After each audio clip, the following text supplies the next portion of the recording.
Oke, saya lanjutkan di sini. Ini adalah modul penerimaan, pengeluaran, dan pembayaran hutang piutang. Jadi, kalau ada transaksi penerimaan dan pengeluaran di luar penjualan, itu bisa dicatatkan di sini. Ureanya diisikan di sini, kemudian uang yang keluar atau hutang itu diisikan di sini. Kemudian pembayaran yang diterima atau masuk diisikan di sini.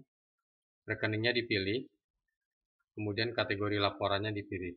Perhatikan bahwa kalau misalnya ada pembayaran piutang, sebagai contoh adalah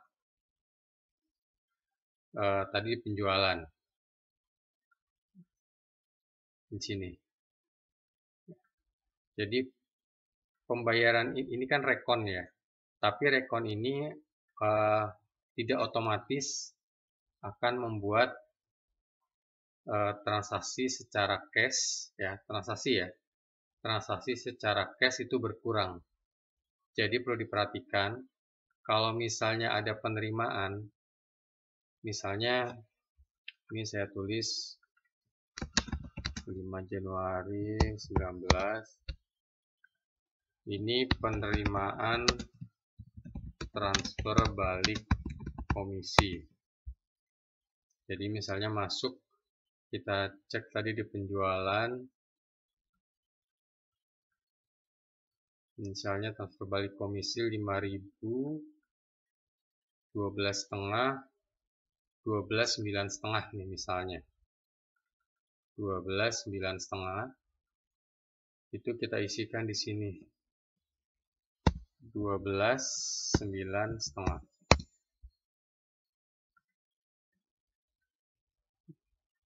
Di sini jangan lupa diisikan tadi misalnya BRI. Nah, di sini perhatikan ini yang harus dipilih adalah piutang komisi. Ya, di sini piutang komisi. Dan ini kita akan bisa melihat di bagian neraca. Nah, piutang komisi ini berkurang. Ya. Jadi harus dilihat bahwa rekonsiliasi itu berbeda dengan laporan. Rekonsiliasi ini hanya untuk menandai. Ya, menandai karena kan gini, kalau misalnya kita lihat rekening koran, kadang-kadang komisi kan tidak didetailkan. Komisinya adalah untuk transaksi apa aja, tiba-tiba langsung 4 atau 5 transaksi dijadikan satu aja komisinya. Nah, itulah perlunya ada rekon di sini untuk mendetailkan transaksi mana yang sudah dibayarkan. Tapi untuk pembayarannya sendiri dicatat di sini. Ya, penerimaan transfer balik komisi. Jadi pada saat kita lihat rekening bisa juga dicatat di akhir, tidak ada masalah. Dan di sini juga tidak ada masalah dicatat ini di bawah. Jadi seperti di atas nih kan di atasnya bulan Mei, di bawahnya bulan Januari. Ini tidak masalah.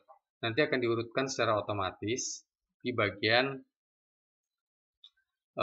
buku kas kalau mau dilihat. Nah, di sini. Ya. Nanti di sini akan diurutkan secara otomatis. Jadi kalau kita mau melihat membandingkan antara rekening koran dengan catatan kita, ini bisa dilihat di rekap buku kas. Oke, kita kembali ke penerimaan pengeluaran. Jadi mudah-mudahan cukup jelas untuk yang di sini ya, pengisian untuk penerimaan, pengeluaran, dan pembayaran hutang piutang. Kemudian ada mutasi rekening, ini lebih untuk merapikan buku tabungan atau rekening koran. Jadi misalnya apakah kita ada yang kita terima transaksinya cash, kemudian kita setorkan, atau kita ada yang mau pindah rekening, itu kita bisa isikan di sini. Ini tujuan untuk perapian saja untuk memastikan bahwa saldo dari buku tabungannya itu sama. Dan seperti dijelaskan tadi, faktor penjualan itu untuk mencetak transaksi di bagian penjualan, kwitansi untuk mencetak transaksi di bagian penerimaan dan pengeluaran, apabila ada yang butuh transaksi untuk dicetak. Ya. Kemudian sini ada piutang pelanggan, jadi kalau ada orangnya berhutang itu bisa dicatat di sini, tapi perhatikan untuk mereka yang berhutang juga harus dicatat namanya di bagian daftar pelanggan ini harus dicatat terlebih dahulu kalau mereka mau berhutang. Kemudian piutang komisi ini disesuaikan dengan jumlah supplier atau agen di mana teman-teman menjadi agen dari distributor atau usaha tersebut. Demikian penjelasan untuk bagian transaksi, bukti transaksi, dan laporan hutang piutang.